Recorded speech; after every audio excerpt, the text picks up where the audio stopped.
Is the United States wartime ready? Do we have the actual manpower ready to sustain a long-term war right now here in America? I'm not talking about from a Navy standpoint or really from a military standpoint. I'm talking from the supply chain, the logistics, and everything else, and the civil man and woman power that goes into it. We talked to an expert on this episode of The Crude Truth.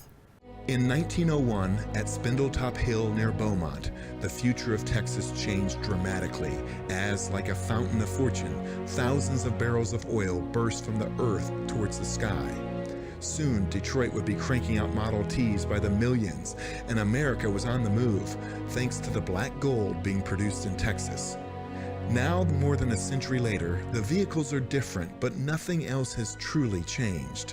Sure, there may be many other alternative energy sources like wind and solar and electric.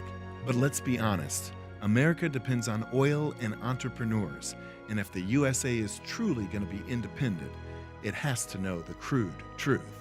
This episode is brought to you by LFS Chemistry. We are committed to being good stewards of the environment. We are providing the tools so you can be too. NAPE Expo, where deals happen.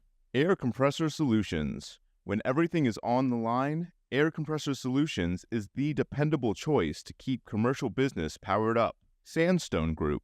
Exec Crew. Elevate your network, elevate your knowledge. Texas Star Alliance. Pecos Country Operating. Fueling our future. Thank you again for tuning in to another episode of The Crude Truth. As we continue, as I've said already before, this eventful 2026, we are just continuing to focus on what's happening right now and doing our best, dare I say, get the crude truth on really what's going on. What happened last month in Venezuela has really now set off a chain reaction of effects and causes. We've seen what's going on in Iran to what's going on in Greenland and across the world. From an oil and gas standpoint, oil is only continuing to be more and more important. But what about the logistics? You've heard me talk about infrastructure before. What's going on there?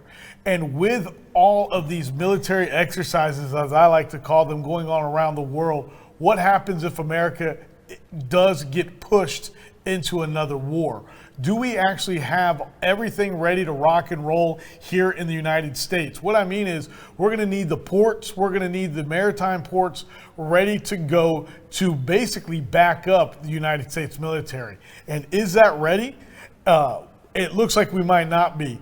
So today I have brought on somebody that's already been talking to a lot of policy leaders in the great state of Texas and actually across the United States, somebody that is sharing their research here in the United States about this.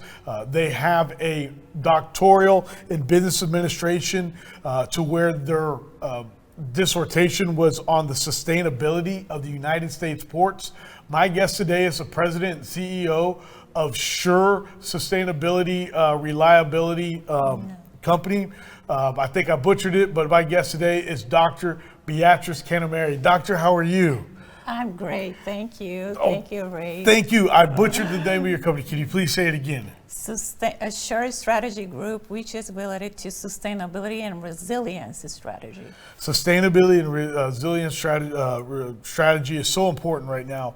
You and I had an opportunity to meet randomly. You know, they always talk about networking. It always need to be networking. And actually, a previous guest of the show, Carrie Lane, was like, "Hey, Ray, you're in oil and gas. Beatriz, you're in sustainability in the ports and maritime. Y'all gotta connect." And you have really began to just share with me a lot of what's going on here in the United States with our maritime ports. And I'm probably even butchering it now. You've already had great conversations with a lot of leaders here in Texas and across the United States, as I mentioned.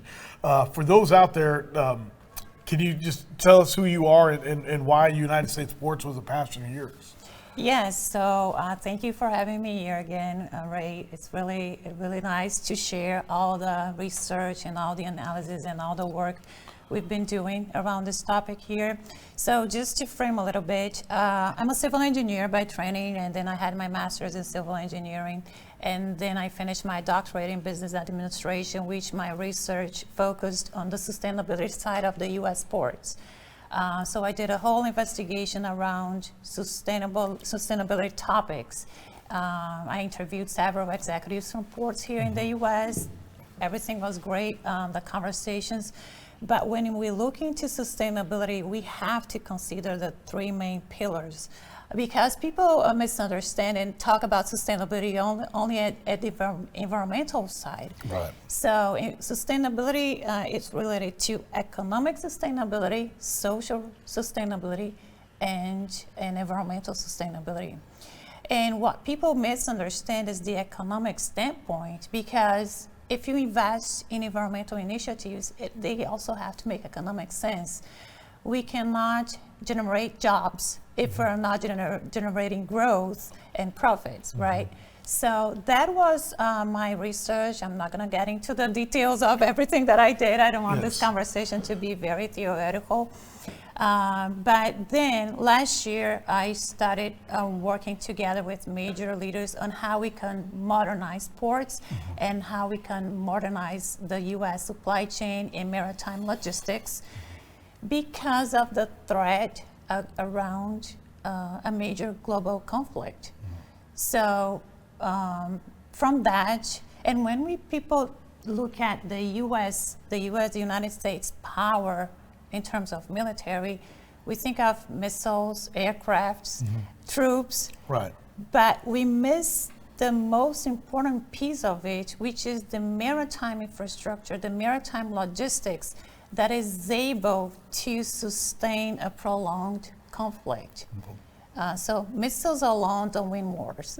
Yeah. Logistics and supply chain actually help and work together. You look at what happened in World War II when the United States and Patton and Eisenhower began to cut off the supply chains of the Germans, and how quickly they dried up after that. During all of your research, you have written 3 different white papers, and that's not the only white papers you've written, by the way. But these all are almost it's a series. It's a trilogy. You know, to everybody out there, that's like Star Wars or Star Wars. I don't know of any or Indiana Jones. I don't know of any other trilogies that are important other than Indiana Jones and Star Wars. So I'm just going to say that right now. Anyway, I'm sorry. I'm just real quick, Dr. Canamary. As you know, I've at least introduced you to a lot of individuals, because this is something that I don't truly understand, but it's so important, especially right now. So I apologize for getting goofy there. But the 3 papers you've written are the Revitalizing American Maritime Power, then the Convergence of that Framework, and then the National Security Response. Yes. If you can kind of just highlight those, and then also what happened here just last year that you were a part of with one of the acts that Congress passed. Yes, so let's go backwards a little bit to understand the problem first. Okay. So like I was saying, when we look into the U.S. power, we don't look only at military capacity, because we do have that. And we proved that with the strike in Venezuela last month, with the intervention in Iran last year. The U.S. put troops on the ground in 35 minutes. Nobody can ever do that in the world. We can't confirm or deny, but the rumor is, yes, we put the Venezuelan troops are in 35 less than an hour. But if we consider a prolonged conflict and global major conflict, the maritime infrastructure and the logistics we have, it's very fragile today. So just to give you a picture, roughly 90% of the military equipment of our supply chain logistics, and for every industry, 90% operate overseas. And if we look at the U.S.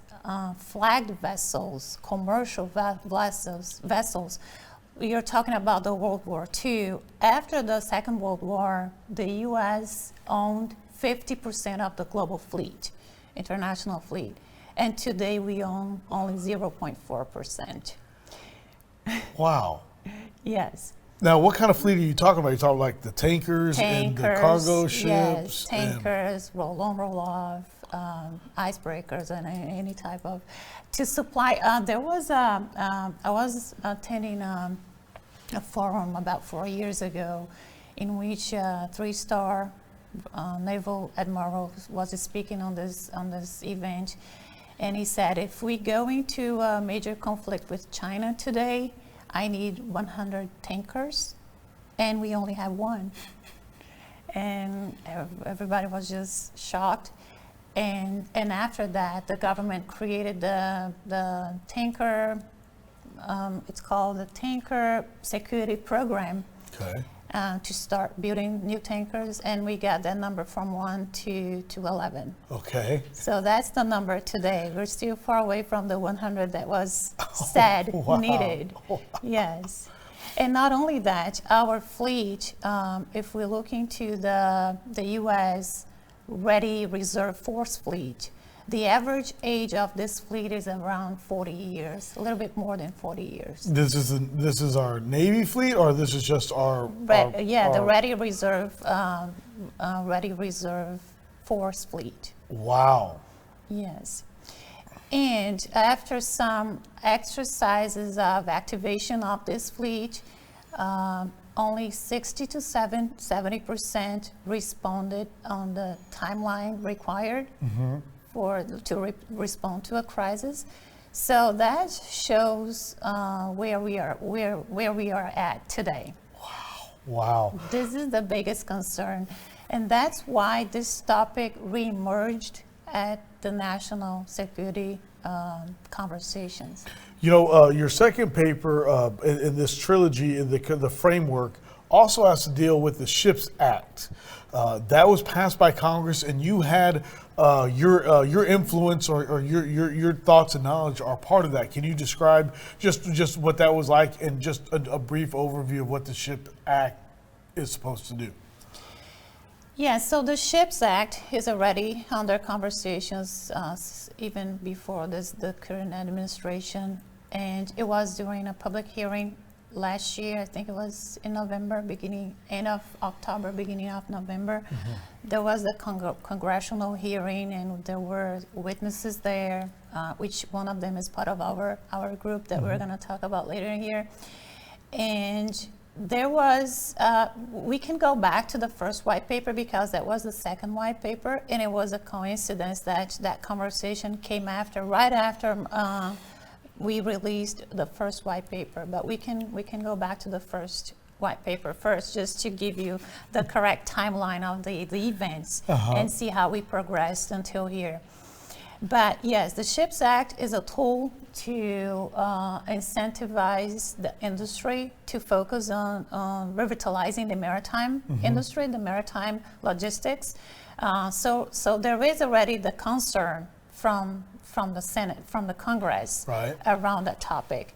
And then the National Security Strategy came after, was released on the beginning of December, end of November, which also highlighted the same topics here. So going backward now, when we analyzed those problems, I could see that they were not isolated fragilities.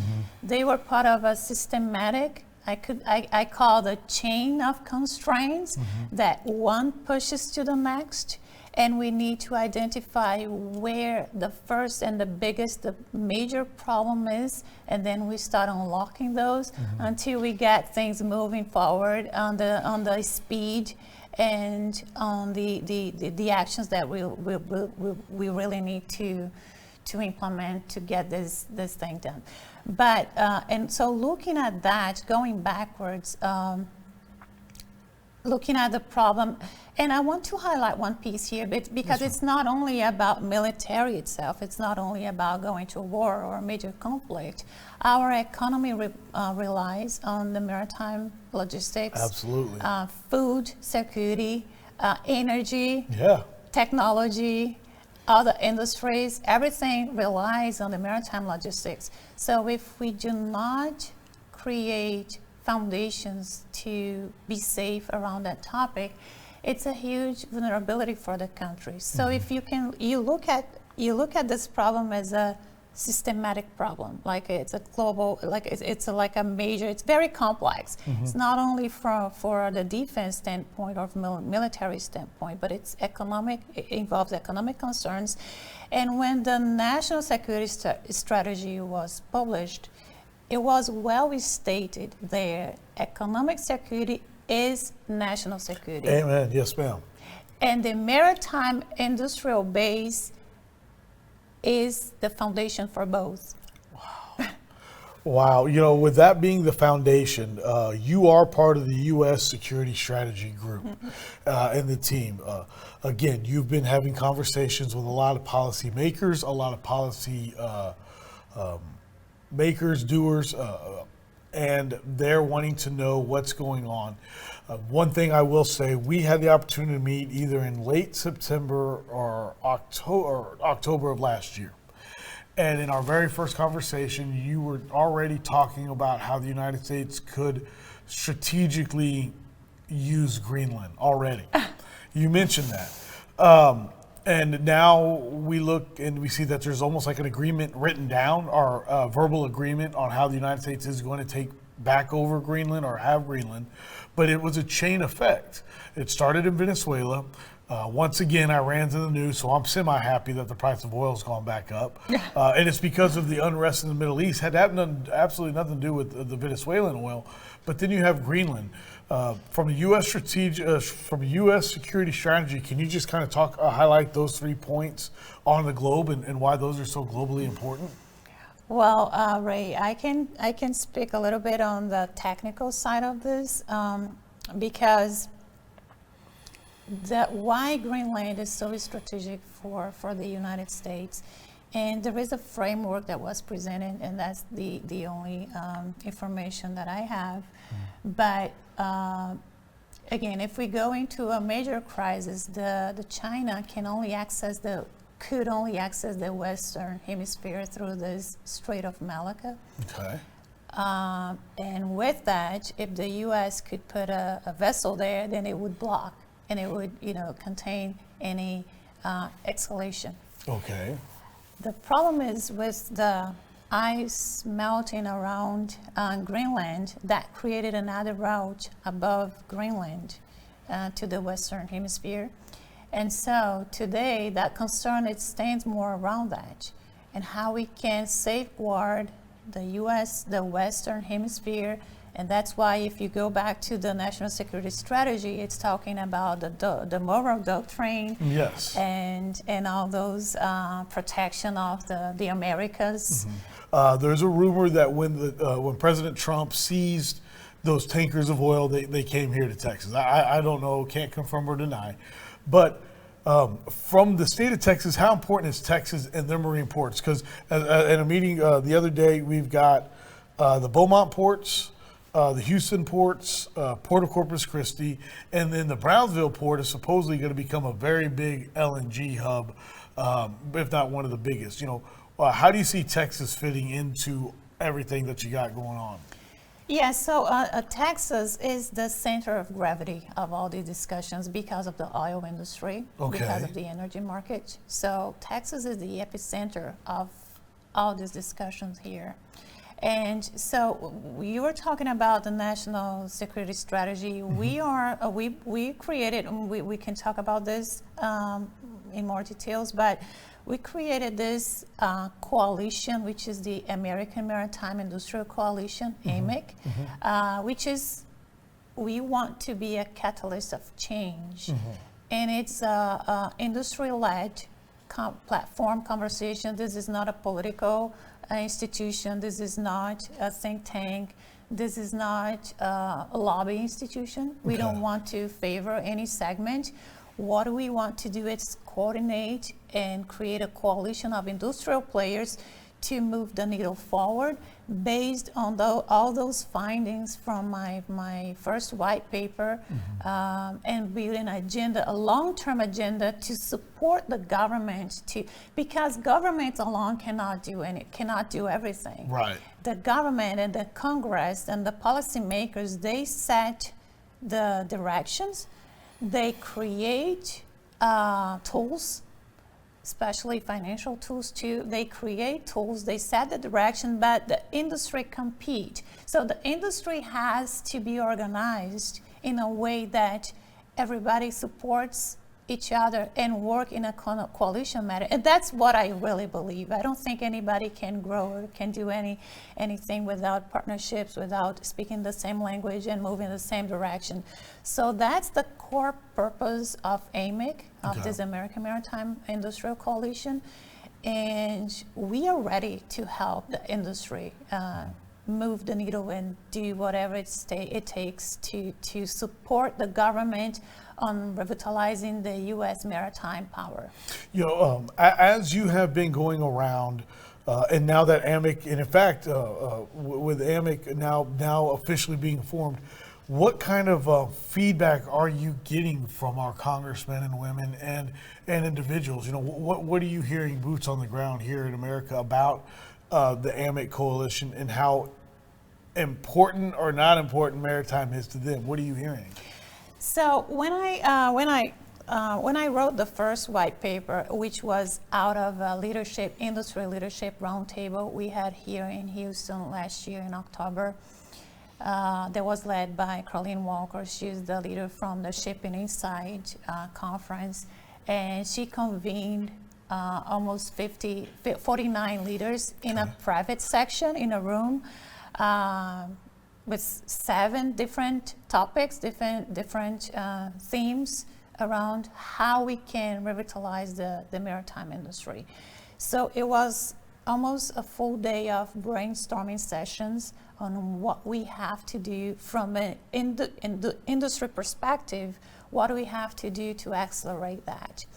And out of all these conversations, I volunteered myself to write this white paper. So I applied a methodology that I've developed during my doctoral research, which I call the chain of constraints. Okay. We need to identify the first cause, the root causes of why we are not ready yet for a major conflict. Right. So following that strategy, that theoretical strategy, we looked into all those constraints. The first one is related to coordination. So fragmented governance associated with short-term political cycles and policy cycles is the first constraint. So when we look into investments in maritime ships or port infrastructure or workforce development timelines, we're talking about 25 to 40 years. So how can we set up investments where there is a fragmented governance and policy cycles are short term? Right. And that leads to the results of that is like priorities shift. There is a lack of acknowledgement, lack of responsibility, and then timelines do never meet the deadlines we need. Right. So it's not, and that leads to the second constraint, which is the capital hesitation that I call. Okay. And it's not that we don't have capital. We are the largest economy in the world, right? The problem is not that there is not interest if there's not capital. The problem is that we don't have incentives to do those long-term investments with short-term political cycles and policy cycles. So that's the second constraint, is capital hesitation. Capital is not afraid of risk. We are afraid of unpredictability, uncertainty. So that leads to the third constraint, which is the workforce pipelines. Okay. And so without capital, you cannot invest in revamping shipyards, and you cannot invest in training the workforce. And without workforce, we cannot move the needle. So the third is the workforce development. which is a major concern, because when you start training the workforce, it takes a long time to do that. And when those professionals exit the industry and go to want to take another career pathways, we need to find other people to replace, and that takes time too, right? Right. So we cannot treat the workforce development in isolation either. So following here my chain of constraints, the fourth one is innovation adoption. All right. So we do have technology, we do have innovation, but we can't scale with capital hesitation and with a fragmented governance and short-term political cycles. So so we end up pushing to this next bottleneck. And everybody wants the industry to lead new ideas, new technologies, and they do, but they're not able to invest in scaling those, Right. because we need capital for that. And the last one is just the embedded cost of doing that, because then it goes to a high level cost of environment. business, yeah. And so looking at this chain backwards, we cannot modernize ships without modernizing the shipyards. We cannot modernize the shipyards without a workforce stability. Yeah. Without workforce stability, we cannot invest in workforce stability without capital, and we cannot count on capital without coordination. So fix coordination first, set up the capacity we have, rebuild this capacity, and then we scale. So the conclusion is not that the U.S. doesn't have technology. We do have technology. We have capital. We have talent. We have market. We have geography. Yeah. It's just a lack of coordination. And that's where AMIC came in to be this catalyst of change, to move the needle, to support the government, to be this bridge between the policies, the government intention, because we are all talking the same language now. We just need a coordination. So we are this bridge now of coming from the conversations to real execution. You know, with you guys now being this coordination at AMIC, which is the American Maritime Industry Coalition, you get rid of that what came first, the chicken or the egg, because like we got to get that fragmented governance cleaned up first in the coordination, because at first it's like, well, what came first, the chicken or the egg? Which then also is kind of funny, because how many times do you hear, you know, the government has no idea what's going on? However, this is a team effort amongst the private sector and the government to get our ports wartime ready. Like, I mean, and again, it also isn't just about war, it's about getting food to us, like you mentioned, or energy to us. Can you say one more time, give me the crude truth again on the 3 pillars of sustainability? What are they? That is back to go to the sustainability topic. The 3 pillars are economic development, social, and environmental. When we talk about sustainability, we talk about these 3 pillars. Yeah. The word sustainability, any business has to be sustainable for the long term. Right. It's not about environmental. That's what we think of is that it's environmental, but it's not economic only that. sustainability, social sustainability, and environmental. And at the end of the day, what's the driving factor is the economic part. So I just wanted you to re-highlight that. That was it. For those out there that are looking to get more involved in maritime or want to get involved with the American Maritime Industry Coalition, how can they reach out to you guys? We have now this platform. There is a webinar coming next week on February 12th. All the 6 leaders. So we are 6 leaders. We have Carlene Walker, who is the leader of the Shipping Inside. We have Professor Salvador Mercogliano, who was one of the witnesses on the Ships Act hearing. We have Darren Shelton, who is he talks about the Texas environment as well. We have Jim Watson, which is a retired admiral, and we have Jonathan Shea. He's based on Northeast, the U.S., and he talks about the awareness part and the conversation, the communication part, and some of the financial tools available for that. And we are working together to really support the government and support policymakers and support the industry to move this forward. Yes, speaking of supporting the industry and supporting the government, you're going to be back in Texas later this month because you're actually meeting with. I just want to highlight that you're going to the two important events you're going to be at. One's going to be here in Texas because, like you said, Texas is the epicenter of the United States of America.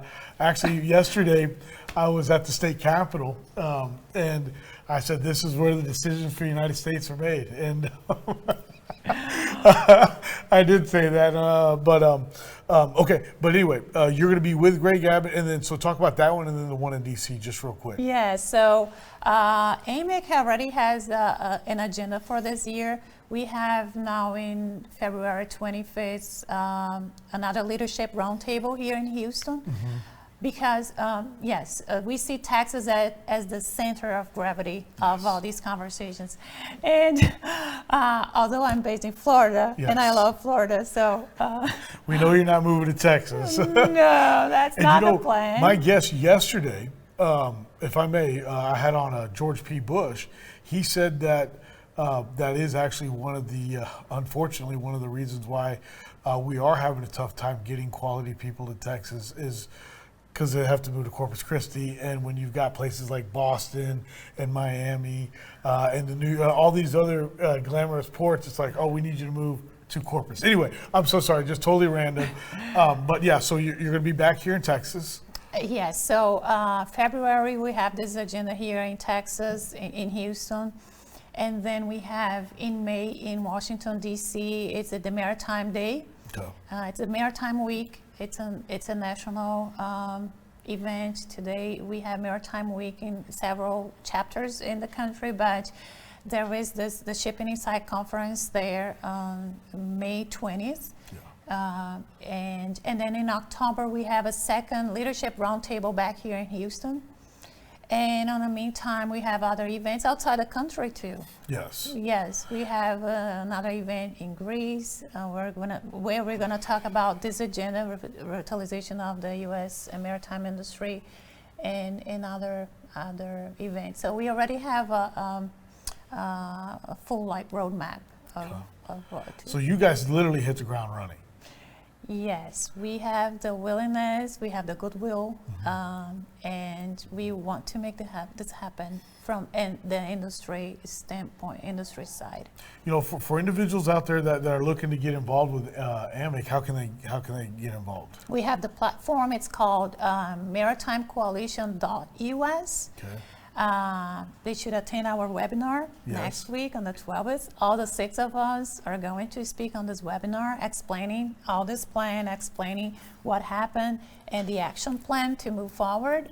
We're going to have an open 15 minutes Q&A session on this webinar. It was announced yesterday, so it's in our LinkedIn page, it's in our website platform. And then we have access to all information. Just sign up there.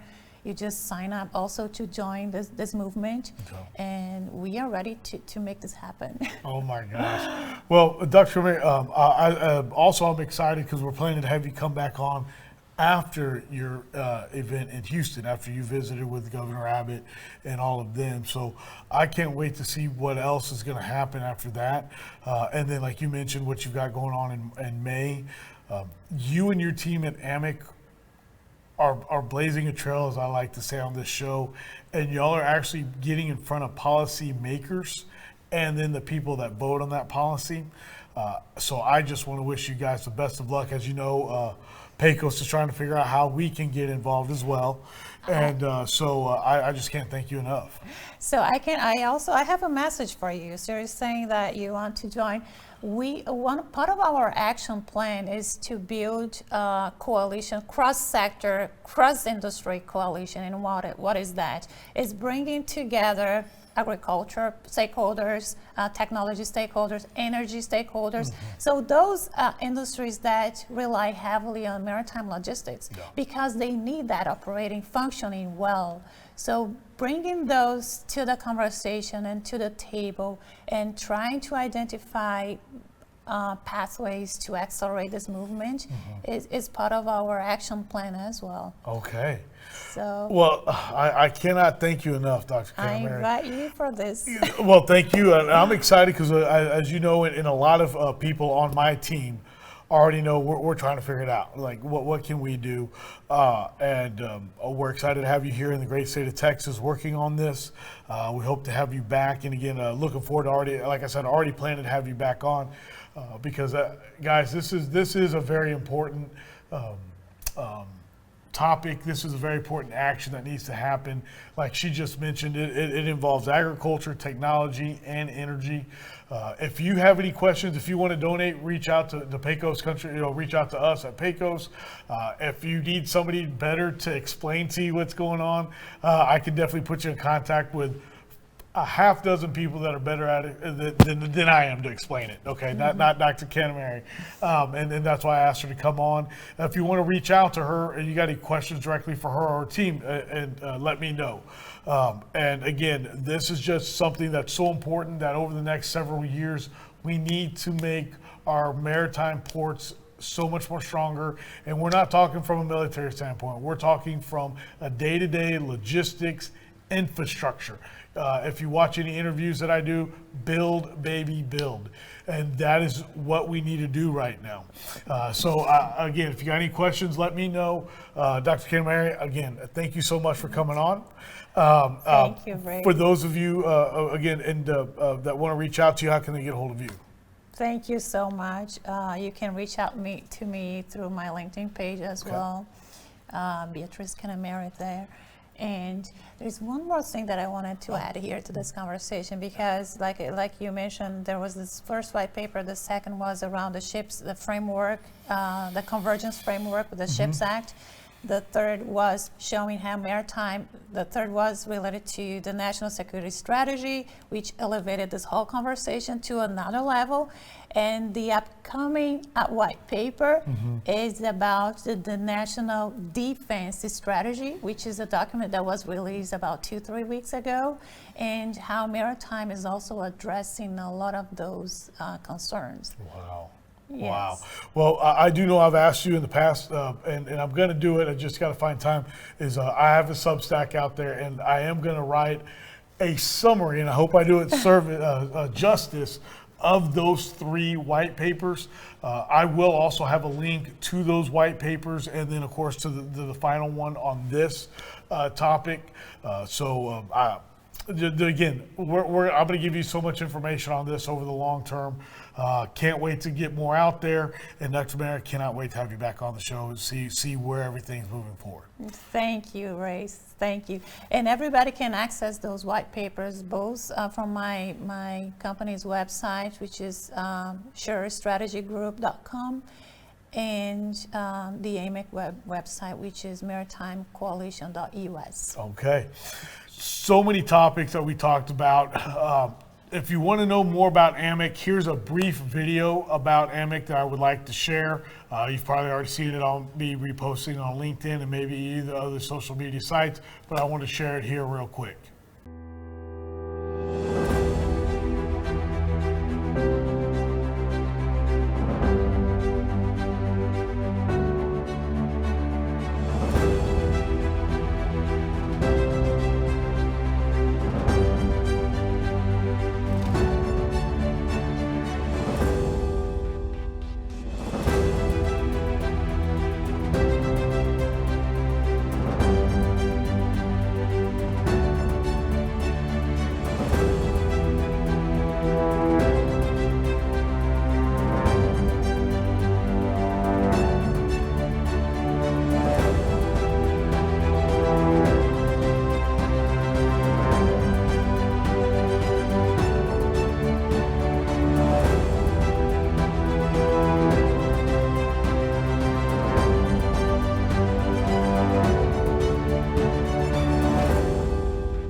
ships, American jets, you can't get more American than that. That is just awesome. Again, Dr. Beatriz Canamary, I cannot thank you enough for coming here. And just the fact that you are like helping out the United States in ways that nobody knows. These are the behind the scenes. You're one of the behind the scenes people that nobody ever talks about, that is doing great things for this country. So I just cannot thank you enough. Thank you, Ray. Thank you so much. Yes, well, I'm a technical person. Like I said, I'm a civil engineer, and I try to move things to the right direction. I was trained to bridge, but I know I have talent to bridge people, industries, continents, and American opened its arms to me, and this is how I give back. Oh my! You know what? That is just awesome, and so many people do that, and I wish. Well, that's a whole other topic. If you've got any more questions about AMEC, please reach out. You want to donate, please reach out. Energy companies, technology companies, agriculture. This is something we all need to be involved in.